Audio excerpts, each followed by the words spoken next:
બાપુ આપનો પરિચય? ગીર સોમનાથ જિલ્લા ભાલકાતીરની બાજુમાં નિરાલી ખોડિયાર ઉદાસી આશ્રમ. હું મહામંડલેશ સ્વામી વજનદાસ ઉદાસીન બાપુ તપસ્વી સાધક મહાત્મા છું.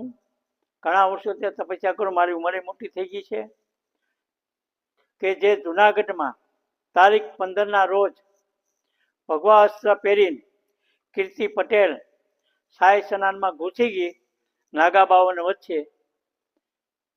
એને એમ કહે છે કીર્તિ કે હું બધાને જોઈ લઈશ. વિડીયોમાં મેં સાંભળ્યું, મેં હરુભરું એને ઓળખતો પણ નથી. એટલે આ વિડીયા મેં જોયા બધાય. હવે આ કીર્તિ પટેલને ઉતારો કોની આવે પણ રોકી કોની? આ મારો પ્રશ્ન છે સરકારશ્રીને.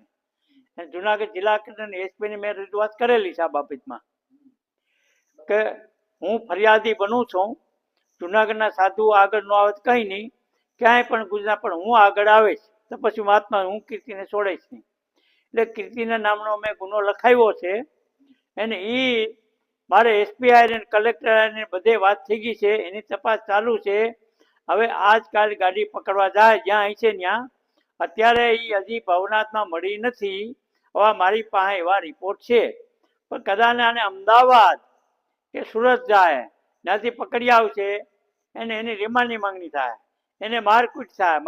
મને ઓફિસર ઉપર ખાસ વિશ્વાસ છે, કેમ ઓફિસરોને મેં આશીર્વાદ આપ્યા છે. ઓફિસરો બને ત્યાં સુધી આ સનાતન ધર્મનું ખરાબ નહીં કરે, પૂરો વિશ્વાસ હિન્દુ છે. અને ઘણાને હું ઓફિસરોને આશીર્વાદ આપ્યા છે, પ્રમોશન લઈને ગયા છે અહીંથી મારી પાસેથી. હિન્દુ સમાજને મેં બને ત્યાં સુધી સનાતન ધર્મનો ઘા કરે ત્યાં હું સહન કરતો નથી. બાપુ આ ઘટનામાં તમારી માંગ શું છે? મારી માંગ એ છે કીર્તિ પકડને વહેલી તકે પકડે, એને પકડીને એની રિમાન્ડ દે, એને મારકૂટ કરે.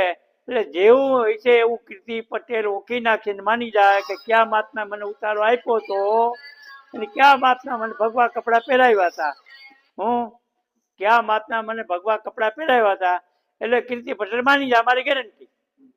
જ્યાં સુધી તમે સરકાર જાગૃત નહીં થાવ, ગુજરાત સરકારમાં જો આવા ઢોંગ હાલી રહ્યા છે અને તમે જો અવાવને એજન્ટ તરીકે બાવાઓને આખી મૂક્યા છે, એ હું સખ્ત શબ્દોમાં વખોડી કાઢું છું.